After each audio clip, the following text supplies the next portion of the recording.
Budget rejeté et démission du président du SIDEM. Lundi soir, le syndicat des déchets ménagers de Moselle-Est a voté majoritairement contre le budget proposé pour 2019. Face au résultat, Serge Stark, le président, a annoncé sa démission. C'est désormais le préfet de la Moselle qui va mettre en place le budget. Baromètre de l'éducation nationale, les lycées de l'arrondissement sont bien classés. L'institution Sainte-Chrétienne se hisse à la première place du classement de l'Académie Nancy-Metz. Le lycée Tessier de Bitche figure à la 13e place. Le lycée Jean de Pange est à la 25e place et le lycée Henri Nominé est classé 41e. Le niveau des lycées est évalué notamment à partir du taux de réussite au baccalauréat. Cambriolage sans grandes conséquences au Super U de Rothenbach. Dans la nuit de dimanche à lundi, des malfaiteurs se sont introduits dans le magasin. Ils ont dérobé des casiers métalliques de monnaie. Le préjudice serait de quelques centaines d'euros. Une enquête est en cours. Le magasin a ouvert hier aux mêmes horaires que d'habitude. Plusieurs éoliennes devraient voir le jour dans l'arrondissement. Au Val-de-Guéblange et à Capelquinger, le projet avance bien. Les dossiers seront prochainement déposés en préfecture. Le parc éolien pourrait voir le jour en 2021. D'autres géants d'acier devraient être créés à Obergalbach, Rallin, Schweyen et Ormerswiller. Un lit d'arrêt mis en place à l'aéroport de Sarrebruck. Des travaux sont en cours. Ce système d'arrêt d'urgence permettra d'immobiliser un avion effectuant une sortie de piste à l'atterrissage. Une construction qui augmente la sécurité des passagers et des pilotes. C'est la première fois que cette technologie nouvelle génération est installée en Allemagne. L'aéroport rouvrira ses portes aux voyageurs le 30 mars. La 21e édition du festival Miret de Platte est lancée. L'inauguration s'est déroulée hier à l'hôtel de ville de Sarreguemines où des participants et des officiels étaient réunis. Ils ont découvert la thématique très gourmande de cette année à travers des expositions et un sketch de Laurent Bartel.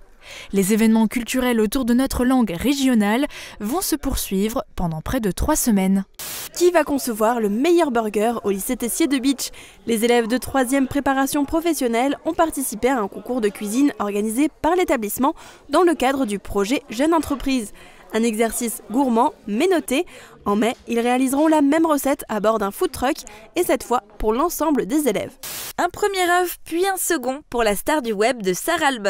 La cigogne du toit de la mairie a pendu vendredi à 4 h du matin son premier œuf, puis le deuxième ce week-end. C'est le moment pour cette cigogne de couver. Comme toujours, vous pouvez suivre ces très belles images filmées par la webcam sur le site de la commune www.sarralbe.fr. L'institution Sainte-Chrétienne à l'heure anglaise. Hier, les élèves de l'établissement sarregueminois étaient invités à adopter un style de vêtements identique pour ressentir ce que leurs camarades éprouvent outre-Manche.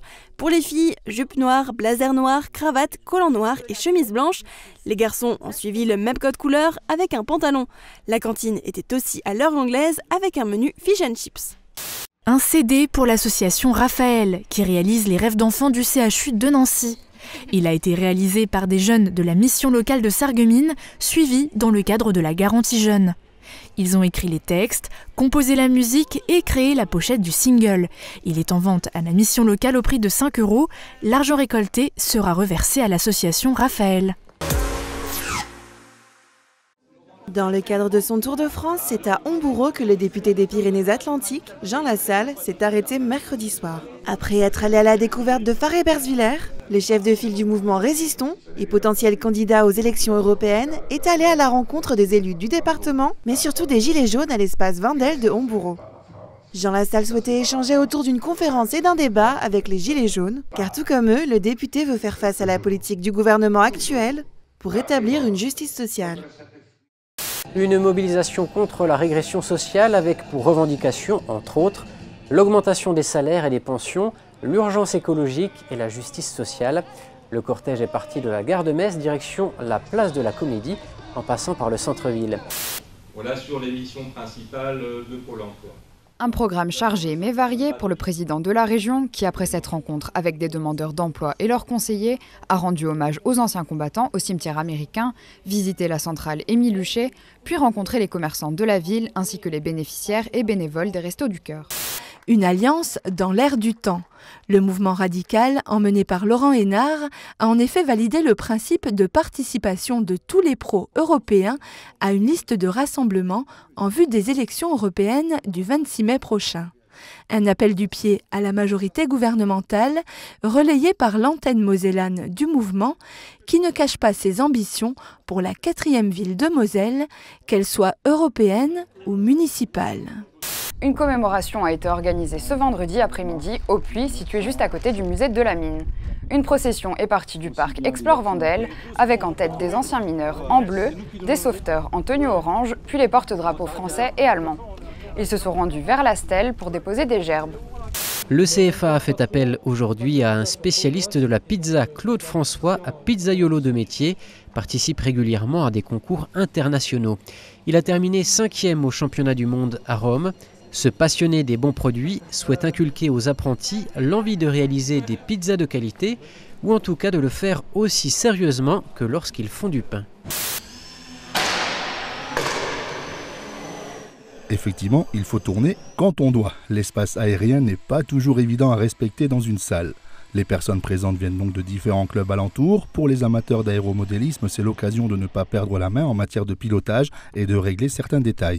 Cette matinée, commencée par un relais en équipe, s'est achevée par une course individuelle de 5 km avec remise de récompense à la clé, pour inciter le plus grand nombre à s'impliquer dans cette bonne action. Un soutien renouvelé chaque année qui donne la preuve de la valeur éducative du projet et encourage tous les établissements scolaires à s'engager aux côtés d'Ella. 6 ans, voilà le temps qu'il va falloir à la municipalité de Frémin-Merlebach pour faire changer de visage au cimetière de Merlebach. C'est effectivement un cimetière fleuri et écologique qui verra le jour.